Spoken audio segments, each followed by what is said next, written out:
Hello, আমি সঙ্গীত গুরু নবীন কুমার বলছি সিঙ্গাপুর থেকে। আপনি যে প্রোগ্রামের কথা বলেছিলেন তাড়াতাড়ি তার ডেটটা বলুন, তা না হলে আমি ব্যস্ত হয়ে পড়ব। ঠিক আছে, আমি আমার লোকেদের জিজ্ঞেস করে বলবো। আজ আমি আবার সিঙ্গাপুর থেকে মালয়েশিয়া যাব প্লেনে, আর ওখানে 1 সপ্তাহ থাকবো, প্রোগ্রাম আছে। মালয়েশিয়া থেকে আবার লন্ডনে যাব, লন্ডন থেকে প্যারিসে, প্যারিস থেকে আবার ভেনিসে। অবশ্য আপনি যদি বলেন তাহলে আমি আবার কলকাতায় ফিরে আসতে পারি, তা না হলে আবার 45 দিন ওয়ার্ল্ড ট্যুরে লেগে যাবে। দুর্মশাই, আপনাদের মতো গায়কদের আমার দরকার নেই। হ্যাঁ, কত সময় পুরো কেস কেচিয়ে গেল।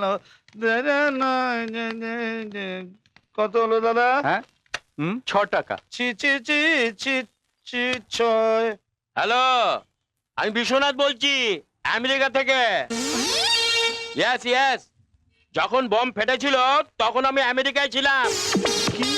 জর্জ বুশকে আমি ফোনে প্রথমে জানিয়েছিলাম। ওরে বাবা, কেউ আমেরিকা বলছে, কেউ লন্ডন বলছে। দাদা, হ্যাঁ, এই সব ঢপের কথা শুনে আপনি কিছু মনে করছেন না তো? দূর দূর, হ্যাঁ। আমি কেন মনে করতে যাব? হ্যাঁ। গত 10 বছর ধরে এই একই ঢপবাজির কথা শুনে আসছি। আহা গো, দাদা আমার ঢপ শুনে শুনে চেহারা কানাই বেঢপ হয়ে গেছে। এই, তুই ঠিক মতো মেলাতে পারছিস না। আপনার মতো লোকের এটাই ঠিক। এই তুই বিড়বিড় করে কি বলছিস রে? কি বললুম? স্যার, একটা কথা বলবো, কিছু মনে করবেন না তো? হ্যাঁ, বল। স্যার, লজে কেউ মদ খেতে পারবে না, এটা তো আপনিই বলেছিলেন। হুম।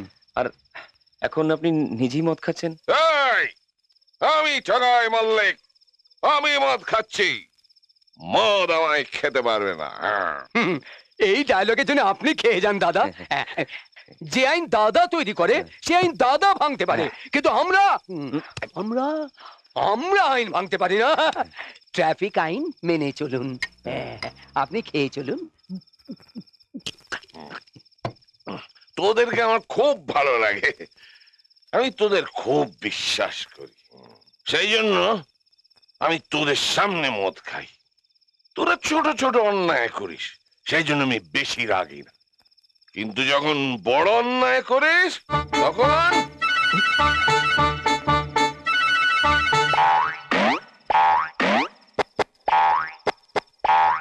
সোয়েটার কেনার টাকা নেই বলে সকালে আমার কাছে টাকা চেয়েছি, আরে এখন টাকা কোত্থেকে পেলি? হ্যাঁ, এই কোথা পেলি? বল হারামজাদা। বলছি।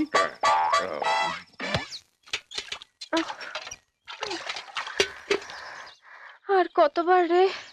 বাবা তো বলেছে 100 বার। 100 বার? 52।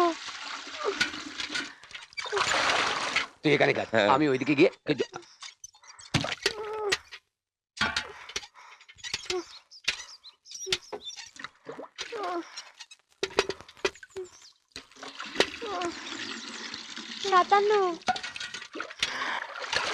এই রোহিত, এই পরিবারের সব লোকগুলো পাগল নাকি রে?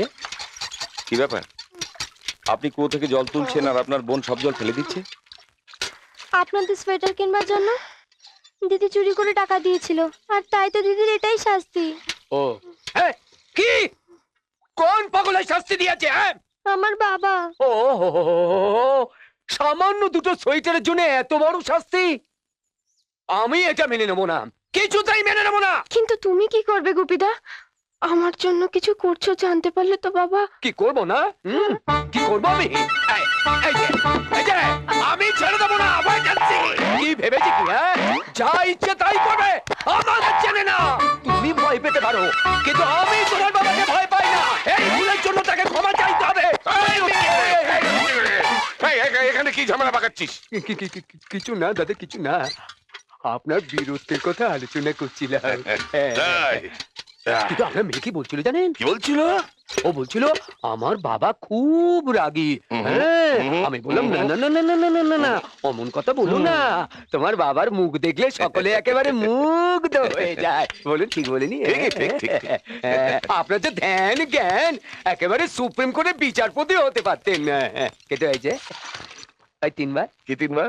ওই 3 বার এক ক্লাসে ফেল করার জন্য হতে পারলেন না। এই!